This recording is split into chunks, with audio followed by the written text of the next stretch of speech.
ভারতের বিপক্ষে বাংলাদেশের টেস্ট সিরিজ এখনও চলমান। কানপুরে চলছে বাংলাদেশ ভারত 2 টেস্টের শেষটি, যদিও বৃষ্টিতে খেলা হয়নি গত দুদিন। এর মধ্যে আজ রোববার টি-20 সিরিজের দল ঘোষণা করেছে বাংলাদেশ ক্রিকেট বোর্ড বিসিবি। অবসরের ঘোষণা দেওয়ায় দলে নেই সাকিব আল হাসান, তাকে ছাড়াই 15 সদস্যের স্কোয়াড দিয়েছে বিসিবি। প্রায় 14 মাস পর টি-20 দলে জায়গা পেয়েছেন অলরাউন্ডার মেহেদী হাসান মিরাজ।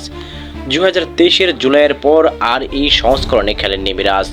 দলে রাখা হয়েছে পারভেজ হোসেন ইমন ও রাকিবুল হাসানকে।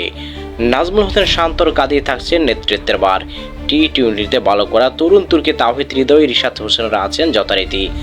তাদের সঙ্গে ভারসাম্য বাড়াবেন অভিজ্ঞ মাহমুদুল্লাহ রিয়াদ। বোলিংয়ে বাংলাদেশের ভরসা সমৃদ্ধ পেস আক্রমণ।